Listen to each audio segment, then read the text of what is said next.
The following program is being brought to you on the Voice America Health and Wellness Channel. For more information about our network and to check our additional show hosts and topics of interest, please visit voiceamericahealth.com. The Voice America Talk Radio Network is the worldwide leader in live Internet talk radio. Visit voiceamerica.com. The views and ideas expressed on the following program are strictly those of the host or guests and do not necessarily reflect the views and ideas held by the Voice America Talk Radio Network, its staff, and management.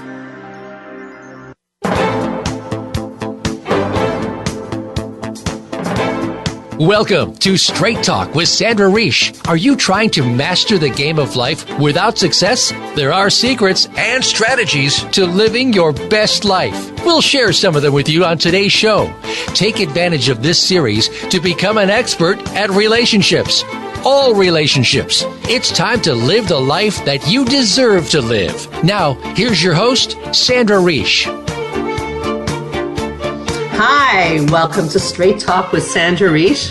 Always excited to be here and happy to have a very interesting episode today. So it's very strange, actually. My manager, Robert Wise, you've heard him before on the show, came to me with an idea. He said, I want to come on the show and I want to interview you. And I thought, well, I don't know about that. What does that even mean? Why? Why would you want to interview me? So I'm going to let him answer in a moment.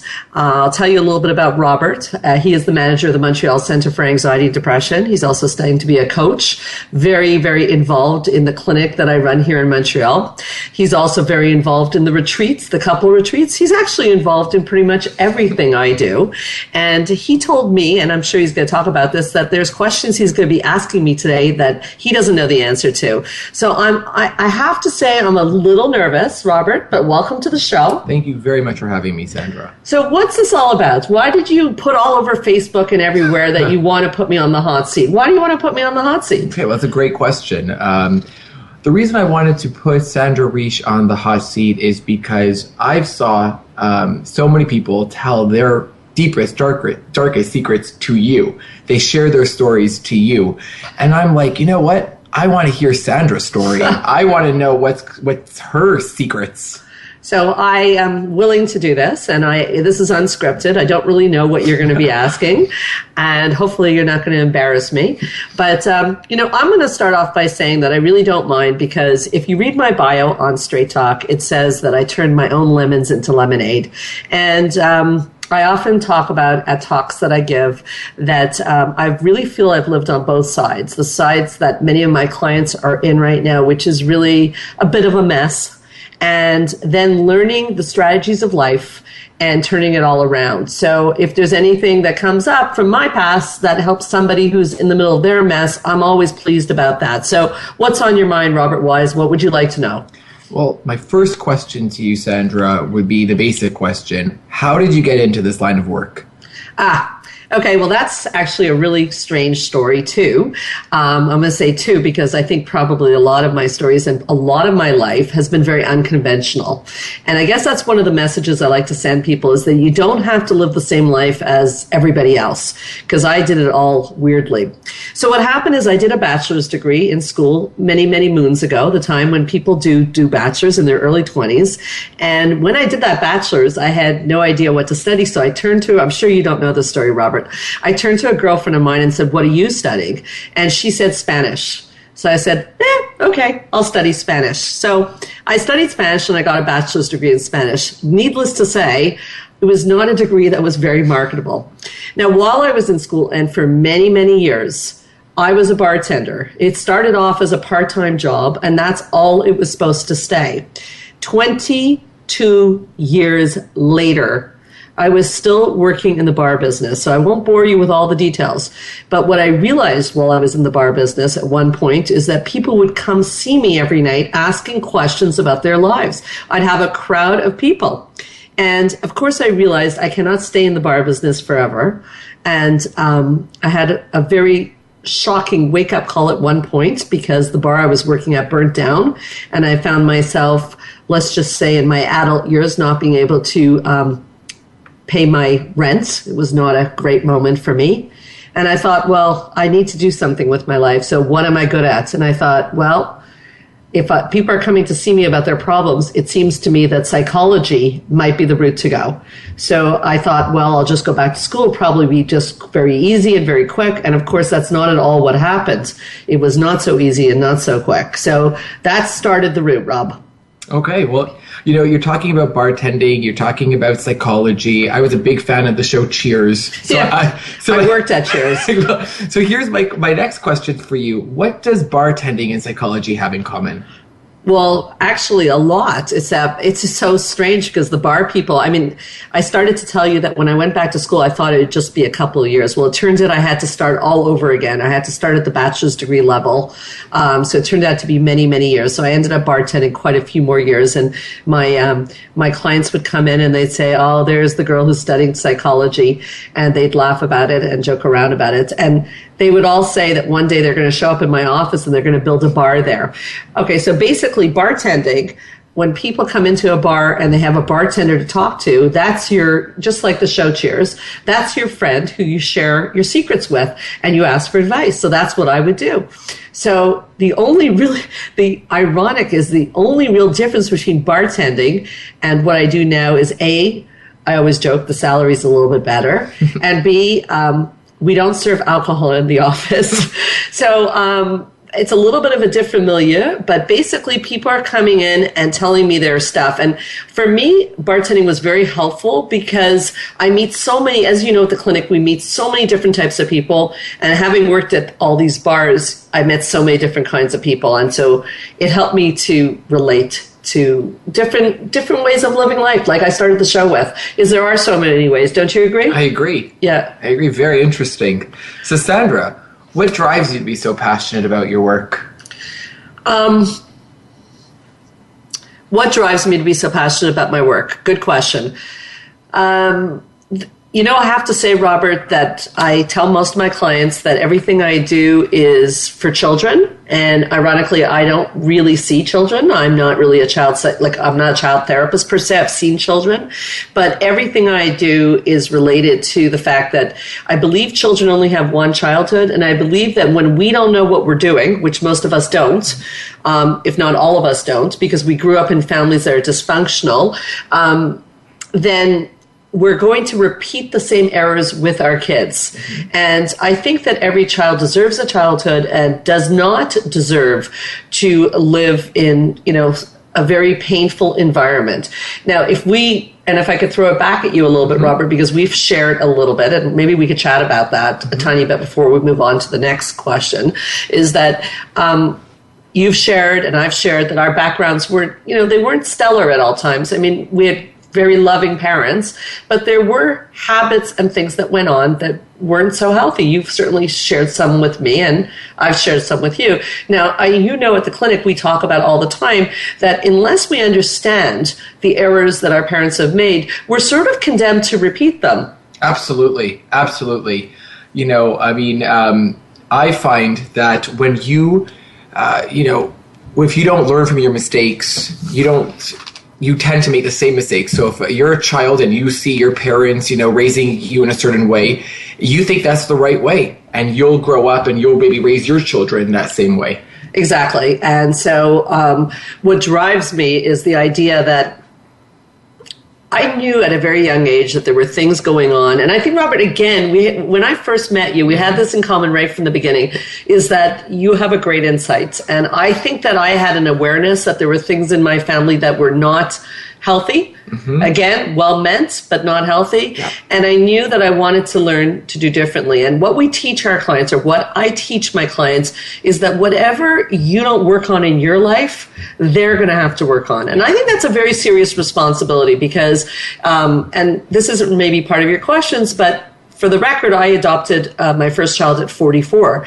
And I feel I did that because I didn't feel I had really worked out those things till then. And I did not want my children to play out the same things that I had, the pain I had gone through. And you know what I mean about growing up, and there's pain and there's things that hurt. Now, the problem is that most of society doesn't do this. So we have a great admiration for clients and for therapists because most people sort of figure this is their destiny. And then we repeat it on our children. And what drives my car is that I don't see why our children have to pay the price generation after generation. I love to tell people, when you work on your stuff, and I've said this to you, Robert Wise, when you work on your stuff, you're affecting future generations. So is that not a great motivation? That's an amazing motivation. To me, that's everything. Yeah. So I'm very passionate about that, and I want my clients and my Straight Talk listeners to be equally passionate, is that children are the only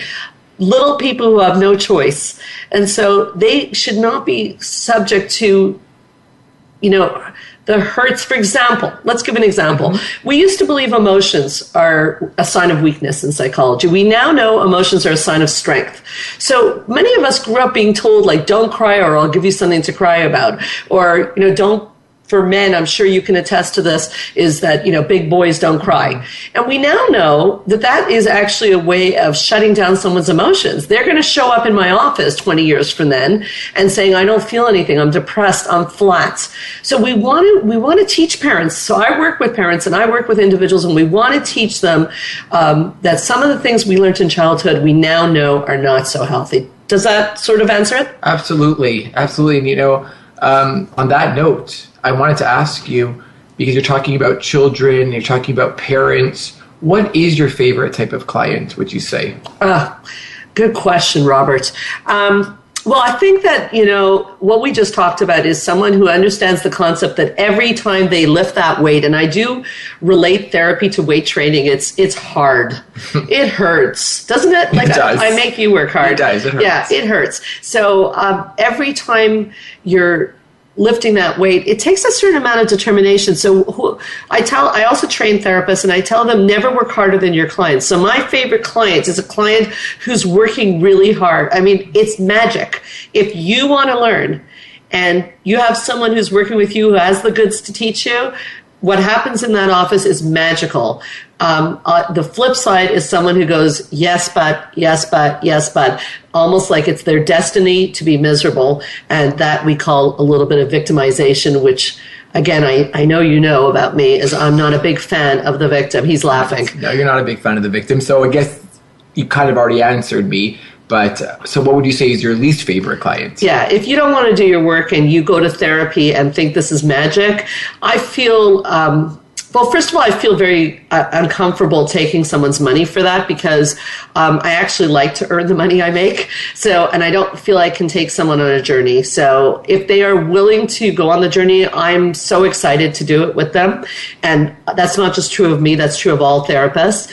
And I love people who, when they hear something that's different than the way they learned it, they're like open to try it. And that's what I did, by the way, is, my smartest kid in the class theory is that I always wanted to learn from the smartest kid in the class. And that helped me a lot. Rob, we're going to take a short break, and we'll be right back with Straight Talk with Sandra Reich.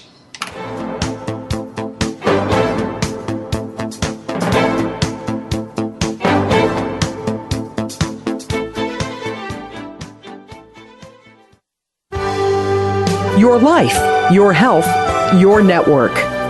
You're listening to Voice America Health and Wellness. Change your life forever with the latest cutting-edge products for home study treatment for anxiety, featuring the clinical director of the Montreal Center for Anxiety and Depression and host of Straight Talk, Sandra Reich.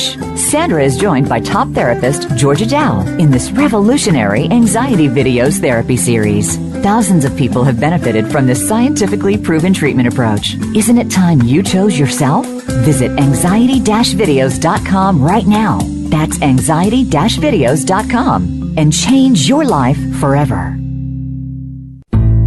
Spa Munari is a full-service wellness day spa located at the heart of West Island, Quebec. Submerge yourself in beauty with one of our many treatments, specially catered to your needs. We offer facials, manicures, pedicures, hair removal, massages, body treatments, and so much more. Enjoy our ultimate relaxation experience with our spa packages. We offer a men's menu as well. Call us today to book your next appointment at 514-695-5040 or visit us on the web at spamunari.com. That's 514-695-5040 or spamunari.com. Join the therapist who is affectionately known as the Couple Whisperer, Sandra Reich, on her famous couple retreats and change your life forever. Sandra offers couple retreats in beautiful locations several times a year that can radically change your love life. Couples describe her retreats as life-changing. Regain that loving feeling, bring your intimacy to a new level, and rediscover excitement and joy. Find out more at helpforanxietydepression.com or call 514-796-4357. We all want love and safety. Now you can have it. Call 514-796-4357 or helpforanxietydepression.com. A fresh look at today's health. Voice America Health and Wellness.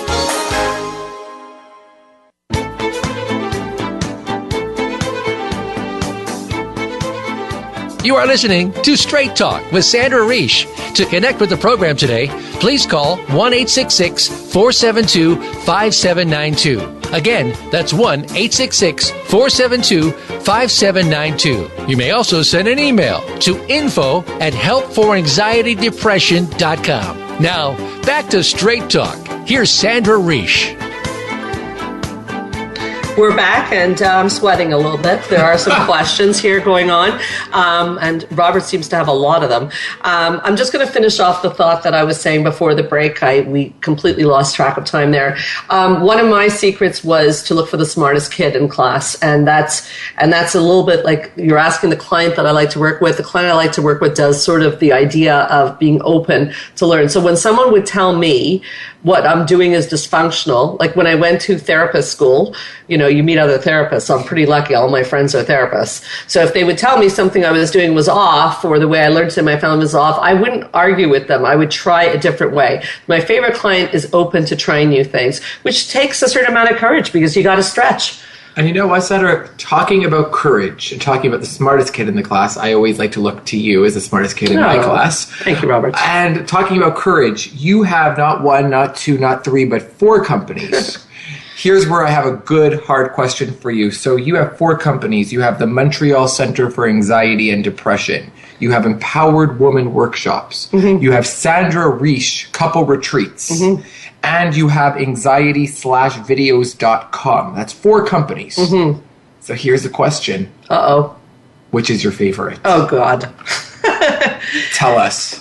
Honestly, Robert, they're all my favorite. They all came to be in such a weird way. So I'll give you a little history, okay? So the Montreal Center for Anxiety and Depression, which is, I guess, my baby, opened as a result of, I was in private practice. This is after the bartending years, after the many years back at school. I opened a private practice, and I think I should mention that most people at this time in my life were saying this is a very bad idea. It's too late to go back to school. You're too old. It's not going to work out. You're not going to make money. Ha, ha, ha. Therapists don't make money. And thankfully, very thankfully, I did not listen, which is one of the biggest lessons of my life, is that to be careful about listening to naysayers. Opened a private practice, and thank God it went through the roof. So what happened is, I guess the years of bartending were very helpful for me, and combined with the education. And so I decided something I was doing was working, so I decided to open a clinic. And I opened the clinic, and there too, it was kind of like that movie, If You Build It, They Will Come, because I kind of opened it with no real amount of clients to come to the center. And we now have 12 therapists working there, and we're very, of all people, because you answer the phone at the center, how busy a center is. It's pretty booming. Yeah.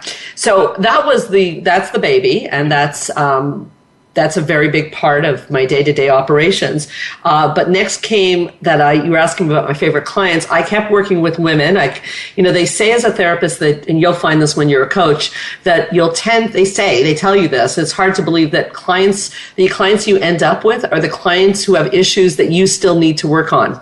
So I used to find myself with so it sounds like I'm complimenting myself, but you'll see I'm not. I used to end up with really strong, articulate, smart, beautiful women. Sounds like I'm complimenting myself, but they had no self-respect and no boundaries.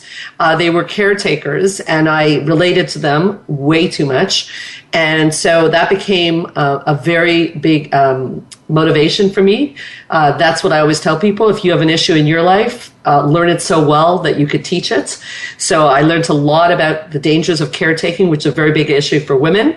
And I opened with a partner of mine who was also a very close friend, Empowered Woman Workshops, which led to our retreats and led to, as you know, we wrote a book called Once Upon a Time, How Cinderella Grew Up and Became a Happy, Empowered Woman.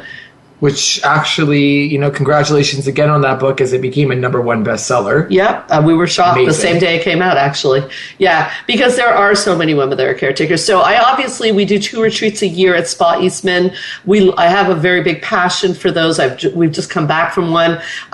The women who come are, again, incredible women, a little bit lost on how to command respect, which is so important in life and in relationships. And unfortunately, we often grew up with mothers who were caretakers, so we learned to take care of other people, but we didn't learn to respect ourselves. So that was a big one.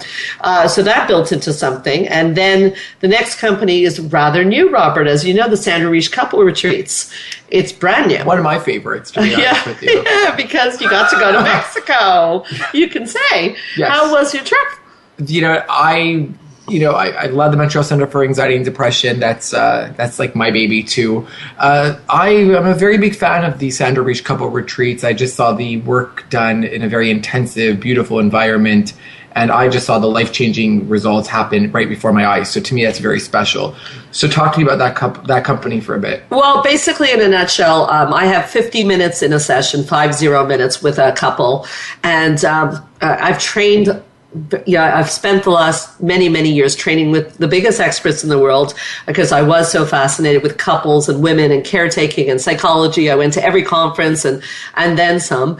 And I found 50 minutes stifling. I just don't find I can get the couples where I want to get them. And I also feel that I needed an environment that was very experiential, where they can really practice the exercises. So we tried an experiment last year. We decided, I remember sitting in a coffee shop with you, and we said, let's take 10 or 12 couples to Mexico and see, let's give them a retreat. Let's see what happens. And at first it didn't look like it was going to happen, and it happened, and it was a dream come true for me, and clearly for the couples because they all signed up again. It was pretty profound, very heavy, very intense, but something that within 3 or 4 days, couples, their entire relationships changed. So that was extremely validating. Probably not my favorite company, I don't want to say that, but one of my favorite experiences I've had to date. Amazing experience, and I was really happy to be part of that experience too. And that company for me just took on its own life. I mean, it started with more people wanting different locations and different places to work on their relationships. So it's a really interesting place. Now let's talk about anxietyvideos.com. Yeah. Okay, that's also new. So what happened there is I have a colleague. She's been on the show many times, Georgia Dow. And what happened on that one is there are, unfortunately, Rob, there's a lot of people suffering with anxiety. Now, anxiety is highly treatable, okay? When it's not treated, it always gets worse. And when it's treated, it always gets better. So at the clinic, it goes great. But the problem is there's still a lot of people there's a lot of stigma still on therapy, a lot of people too shy to come in. Either they're having too much anxiety to come in, they don't live here, they're not comfortable, and they want to learn the tricks and strategies. So we opened a company called Anxiety Videos to actually, what we do there is we create DVDs that people can download in the comfort of their home. So someone who, let's say, who's very shy or nervous to walk into the company, they don't have that issue. They can just simply download the DVD and do the anxiety treatment in the comfort of their house. Okay, so you have these 4 companies. I wanted to ask you why so many. It sounds like each one has its need. Definitely, definitely. I mean, it's a little overwhelming, I'll be honest with you. But I think there is a need for them, absolutely. And I think that I'm enjoying each one of them. I'm enjoying Empowered Women. I'm enjoying the couple retreats. I'm enjoying Montreal Center for Anxiety and Depression. They all provide a different service, and the only thing is finding the balance between all of them. But you can see they're all quite distinctive, but yet very similar, because we're still working on the dance of relationships, anxiety, over and over again in different ways. We're just trying to provide services for everybody at every price range. Example, a DVD is $59.99 Canadian, so that's like American, like $30. Is very different than coming in for therapy or coming to a Mexico retreat. So it's true, something for everyone, Sandra. Now, speaking of something for everyone, you have 4 companies, you work hard, you got a lot of clients, a lot of pressure. I need to ask you, how do you unwind? What's your favorite guilty pleasure, Sandra? Oh, my goodness. Okay, you've got me. You want the truth, Robert? I would like the truth, please. Okay. I can't lie because, unfortunately or fortunately, most of my clients, I'm pretty open this way, know the truth. And the truth is that my guilty pleasure, and I'm not proud, is reality TV. I'm not proud of this. Now, here's my rationale, okay? I feel like I hear a lot of... I'm embarrassed right now. Don't be embarrassed. It's all good. Safe audience. The more stupid the reality TV, by the way, the more I like it. Let me explain. I'm seeing clients all day. I'm hearing heavy stories all day. It's intense. It's heavy. I don't want to come home and watch the news and see more intensity and more children in pain. I don't want that. So I like silly reality TV and I like intensive dramas. And I must say, I don't go to sleep ever without watching TV before I go to sleep. And Robert, be honest, we have something in common here because I think you do the same thing. I do the same thing. Okay. It's kind of my little treat at the end of the day is to watch one of those silly shows. And as I said, when people find out what I watch, they look at me like with shock, okay? Because supposedly again I'm intellectual and blah blah blah, but again I need a break and I need an escape. So that is, and the other one is popcorn. I'm a popcorn fanatic. What's your guilty pleasure, by the way? My goodness, my guilty pleasure would have to be. Let me see. My guilty pleasure would have to be some dance music from the 80s. Oh, really? I have to say. Oh, yeah? Some Duran I do Duran, love music probably. also. It's funny because, music is a bit of psychology. Wouldn't you agree? I definitely agree. You listen to the words of a song and you hear a psychological message. I used to listen to Eminem and it sounded like hardcore rap and it's not really necessarily my thing. But if you listen, he's doing therapy in his music. He's doing his own therapy. Yes. And then there's that song Mad World, which is very all about therapy and how Really? people are all walking in their own world and they're going places that they shouldn't even be going and they don't know what they're doing. You see? There you go. Yeah, there's psychology even in the Real Housewives, I tell you. I tell Sure you. there is. There is. Sure there is. I tell you. I'm not saying these are good shows to watch, however, though. I'm not saying that. They're just good escapism. So, Sandra, what do you love about being a therapist? Rob, I love everything about being a therapist. It is tiring. So I can't say it's an easy job, but I think that I'm one of the luckiest people in the world. I can't think of a job that's more meaningful. I think it's a gift and I take it very seriously. It's a lot of responsibility. As you know, I just flew back today and I'm flying out tomorrow. And sometimes I have to be at conferences or come back and do a Skype client. It's hard.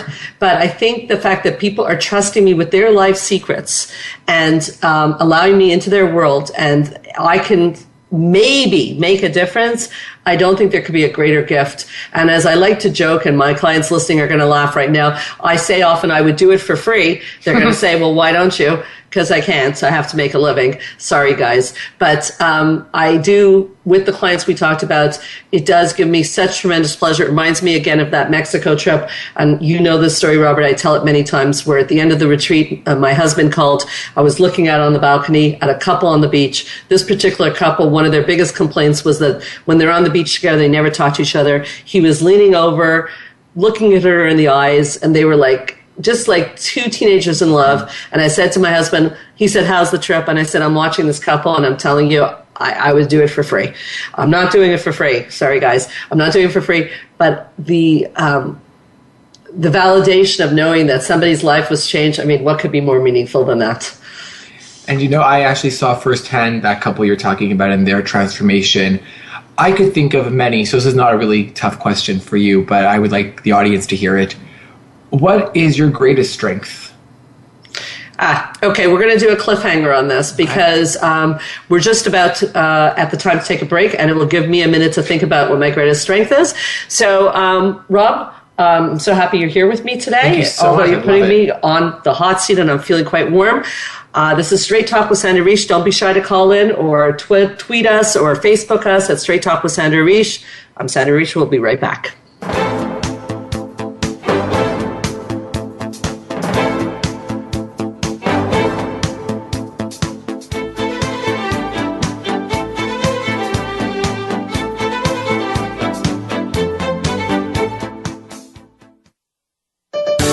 Your life, your health, your network.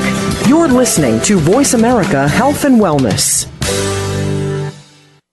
Join the therapist who is affectionately known as the Couple Whisperer, Sandra Reich, on her famous couple retreats and change your life forever.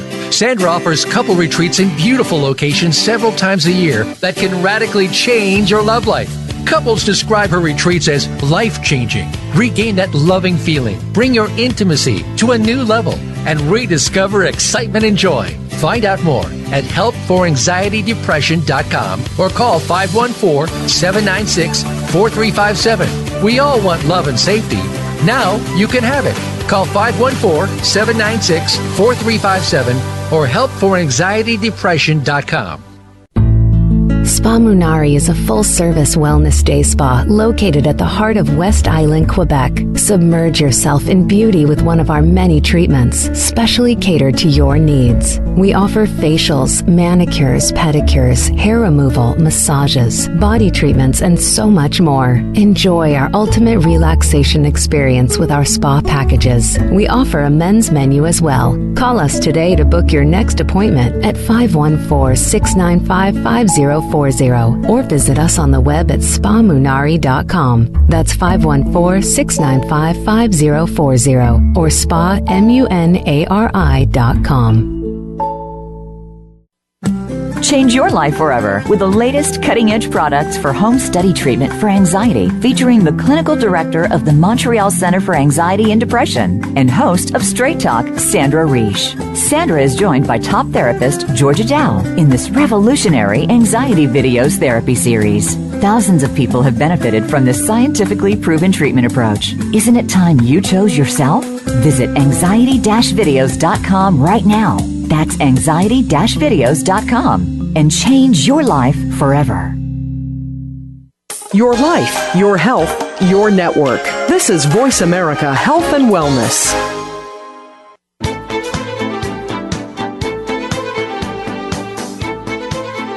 You are listening to Straight Talk with Sandra Reich. To connect with the program today, please call 1-866-472-5792. Again, that's 1-866-472-5792. You may also send an email to info@helpforanxietydepression.com. Now, back to Straight Talk.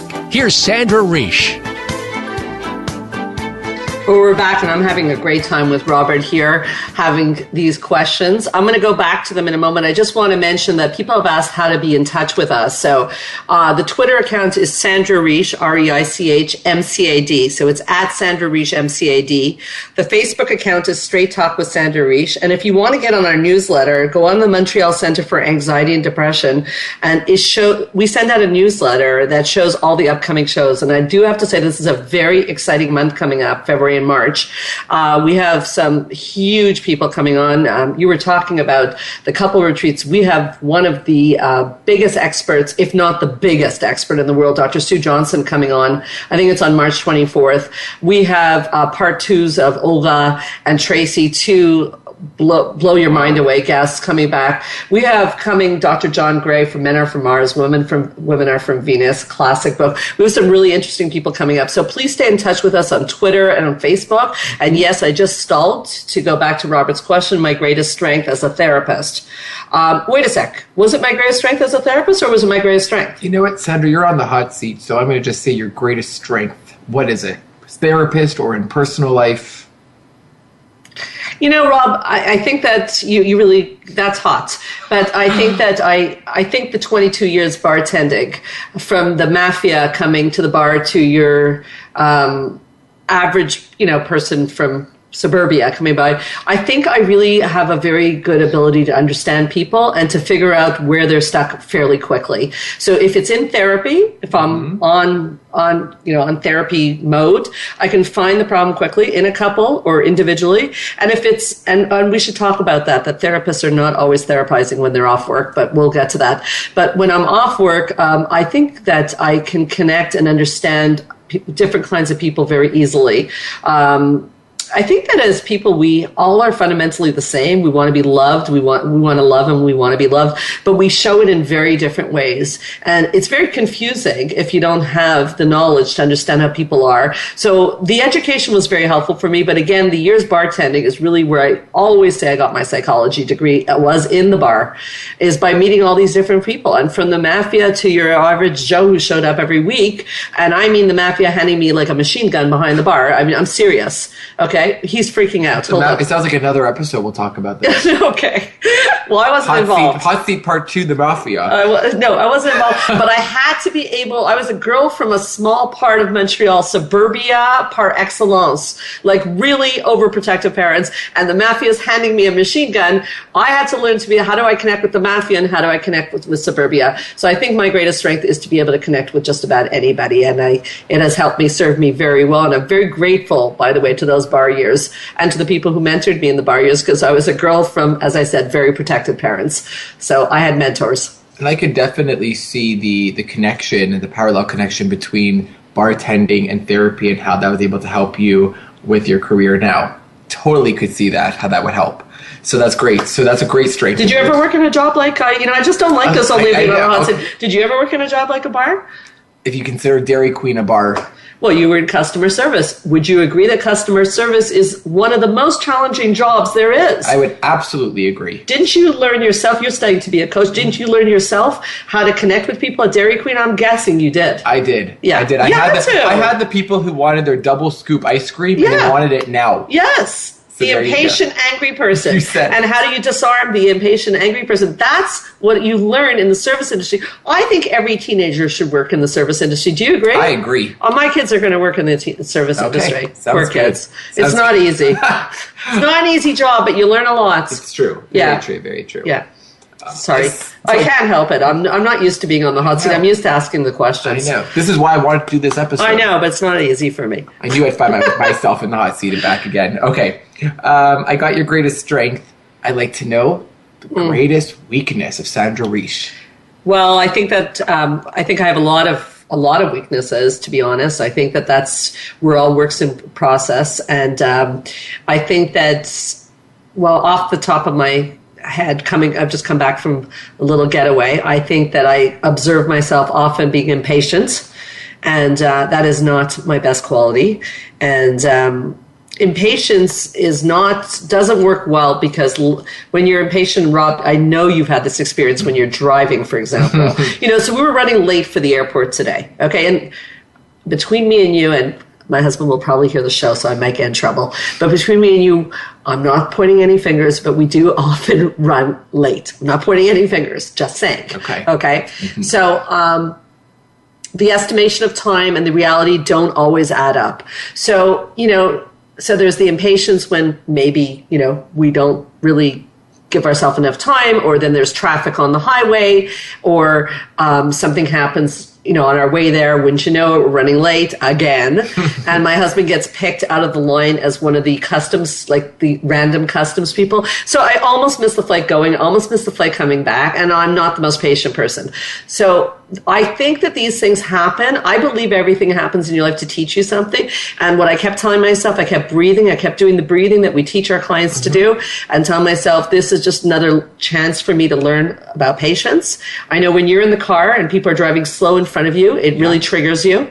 Yes, I've been known to honk them out. Yeah. Yeah. Right. And I think that the opposite of impatience is compassion. And I think compassion is one of the greatest skills. So I think I'm weak there. I'm getting better. I'm always working on it.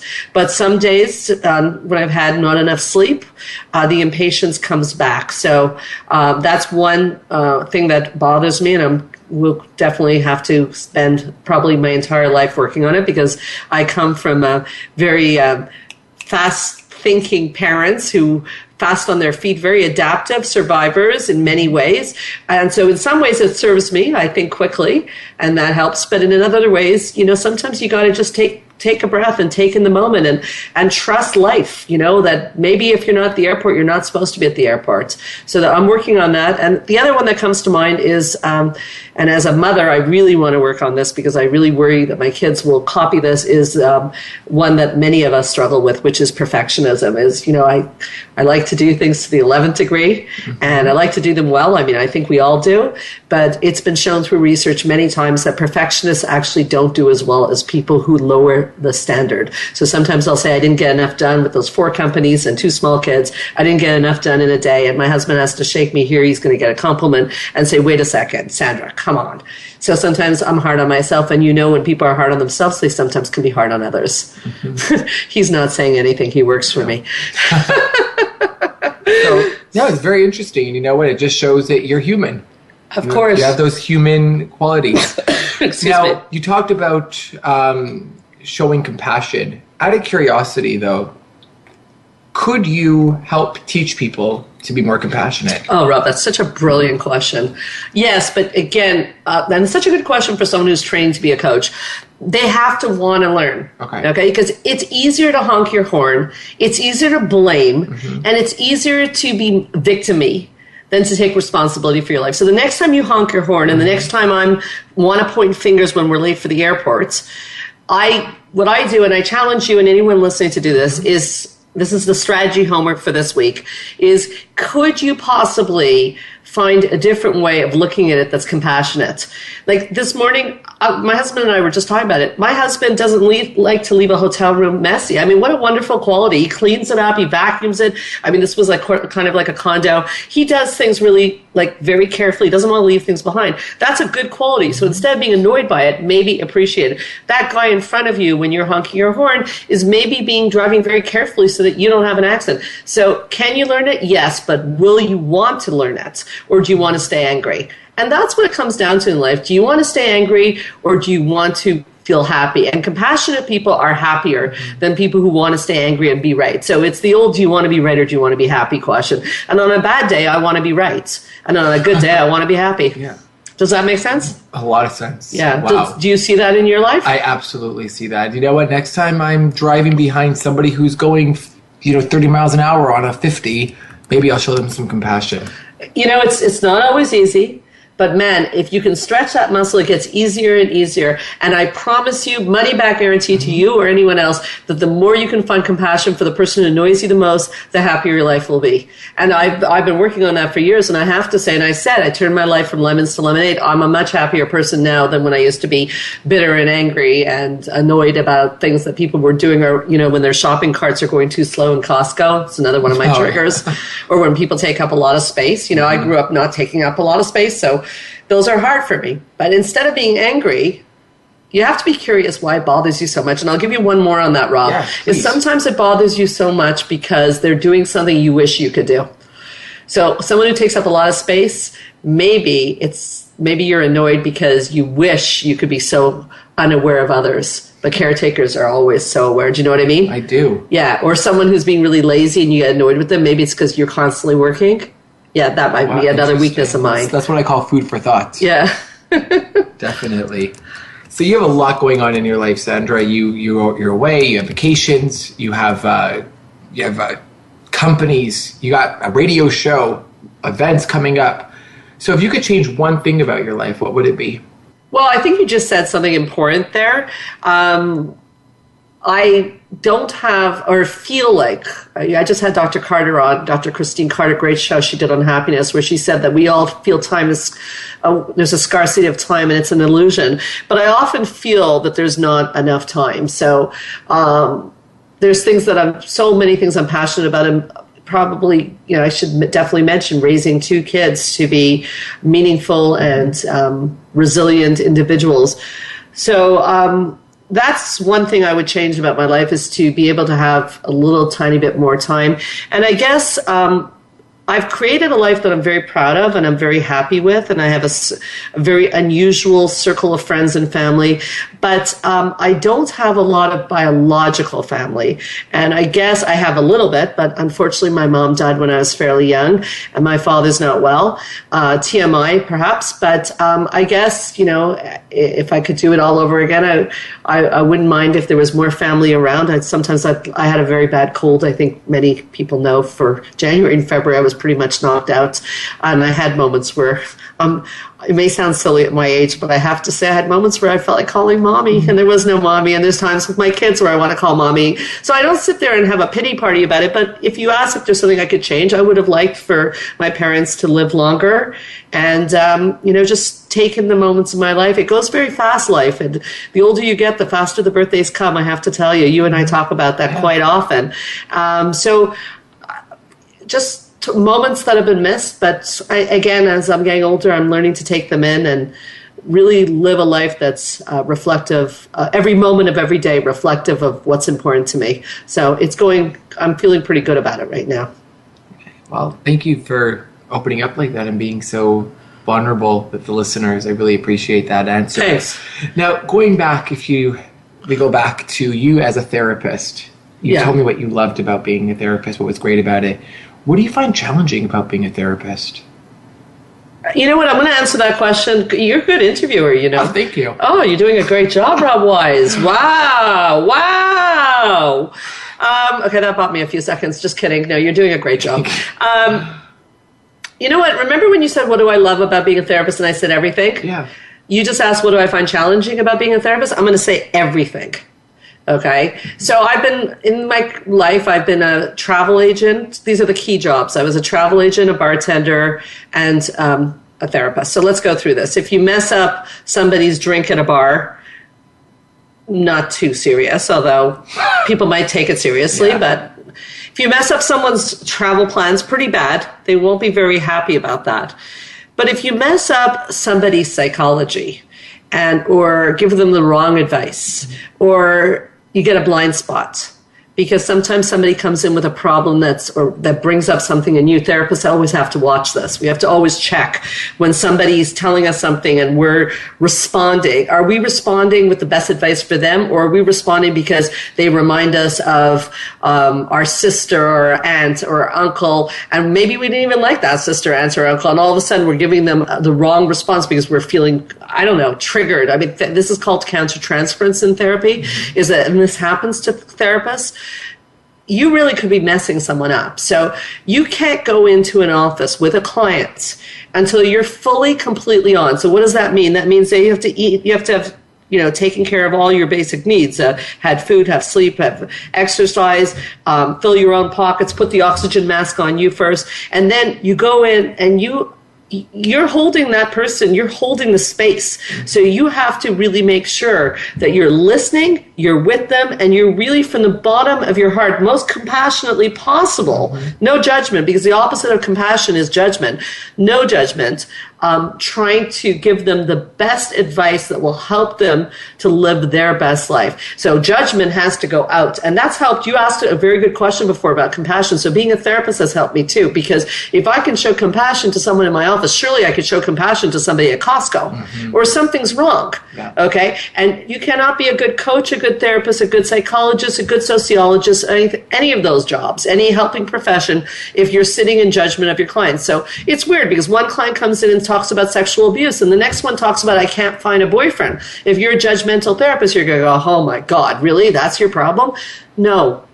Pain is pain. So you have to sit and you hold the space, is that it always hurts. A headache can hurt as much as somebody's cancer at that moment when you have a bad headache. So judgment has to go, and you have to be fully there. So everything about it is challenging, because you have been given this extraordinary gift and responsibility to help people, and the honor of them trusting you and paying you for it. So it's intense. It is intense. I know, I'm going to throw that one back at you, Rob, because now you're training to be a coach and you've been doing some interning. And you tell me, how hard is it? Oh my God, it's extremely hard. Why? You have to be first of all, you have to be completely present, completely in there. Yeah, you can't be doing your grocery list. No, there's no grocery list, no thinking about what's on TV tonight. It really is about the client and making sure that you're present, that you're there, that you're not being judgmental, that you're completely with the client and on their journey with them. Yeah, not in your story. Not in my story. You can't be in your story. No, and now to just throw it back to you, Sandra, I do have a question that actually I really do want to know the answer, especially since I do want to be a great coach. How do you not get yourself emotionally involved in the cases so you don't take them with you? Oh, that's another good question. Wow. I struggled with that for years and years and years. I think I really had to learn to... you have to learn, and you're going to, as someone starting out, you have to learn that, like, I think there's no way to be not emotionally involved. Like, some of my clients are probably listening right now, and you know who you are, and I love you guys. You know who you are. Like, John Gottman, who's one of my heroes, Dr. John Gottman, he's, like, very famous psychologist, another one of the biggest experts in the world on marriage. And he said, I went to a lecture of his, and he said once, never take a client you can't love. And I was so relieved because I love my clients, okay? And I thought I was doing something wrong by loving them. And I'm not, okay? I believe what he says. Don't take a client you can't love. So you are emotionally involved because I care deeply about them. But they are clients. They are not... as a young coach starting out, it's very important that your clients understand that you are not their friend.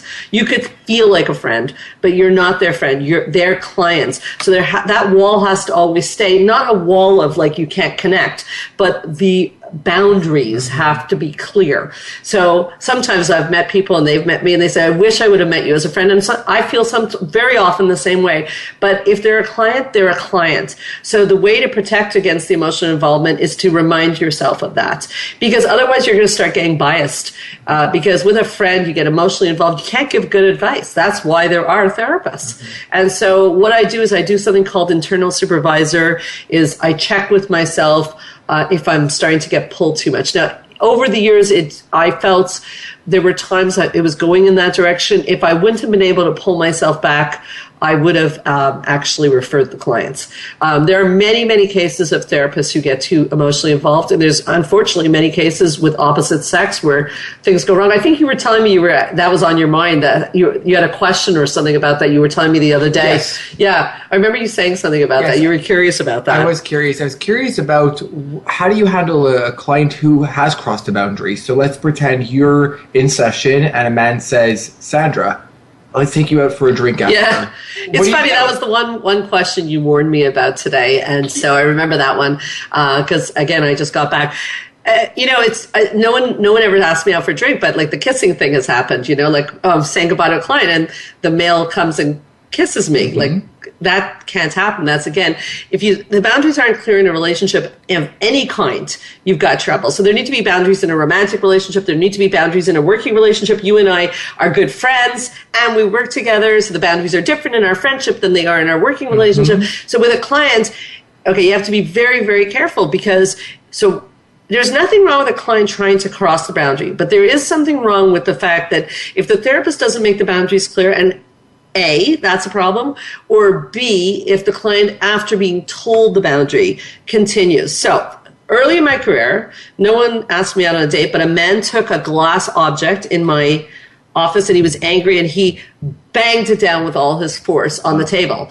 And he was angry, not at me, about the story he was telling. And I said, you can't do that. And he said, I'm angry. I can do whatever I want. And that was a challenge for me because I said, because I was torn. There's an emotional involvement saying, okay, well, he's expressing his emotions, but there's a boundary for me. I was scared. I felt scared. So I had to tell him, I'm sorry. If you do that again, you're going to have to leave. So that's someone crossing a boundary, because a boundary being crossed means that you ask someone, please don't do this, and they keep doing it. Now, as a therapist, you can't just, you can't tell someone, don't wear this cologne.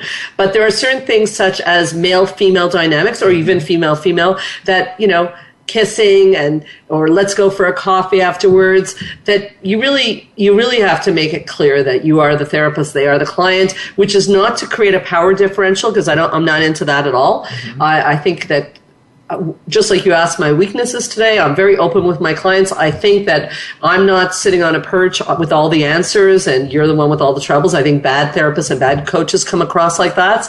I think that there has to be some relatability, mm-hmm. but there still has to be one person who's the expert in the room.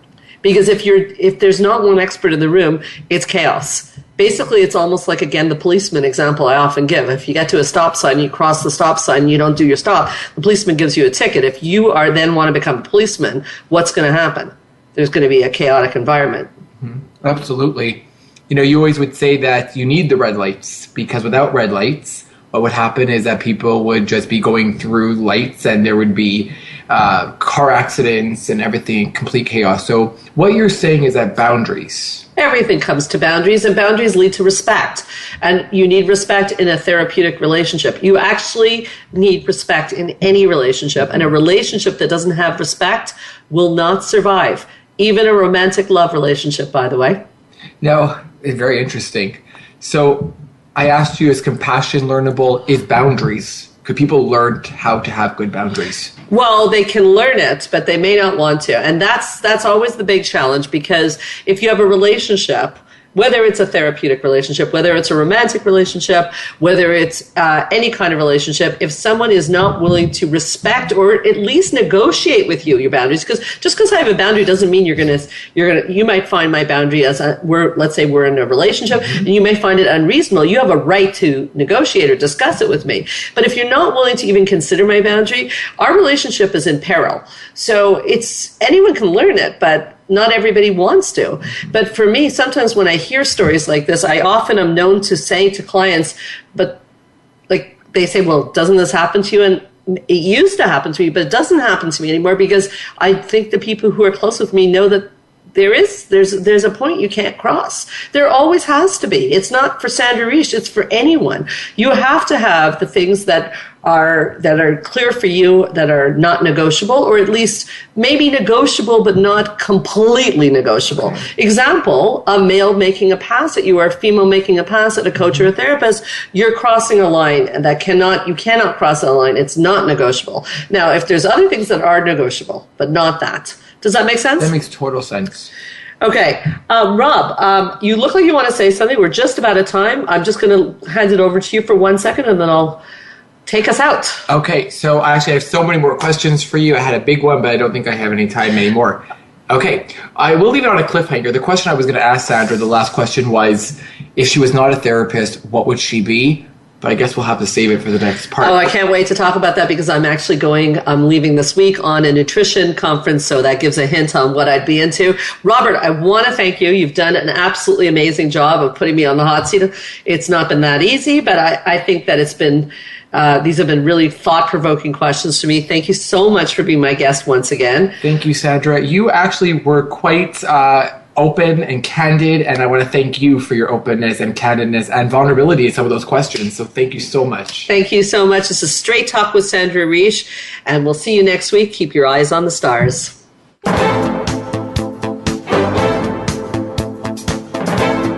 Thank you for listening to Straight Talk with Sandra Reich. We hope you've enjoyed today's show, and we'll tune in again next Thursday at 3 p.m. Pacific Time, 6 p.m. Eastern Time on the Voice America Health and Wellness Channel. Now, go live your best life.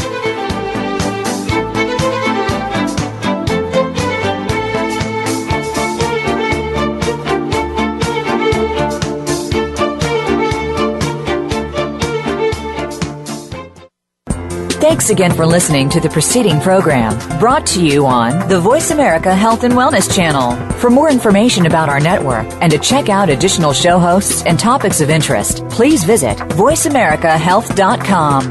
The Voice America Talk Radio Network is the worldwide leader in live Internet talk radio. Visit voiceamerica.com. The views and ideas expressed on the preceding program are strictly those of the host or guests and do not necessarily reflect the views and ideas held by the Voice America Talk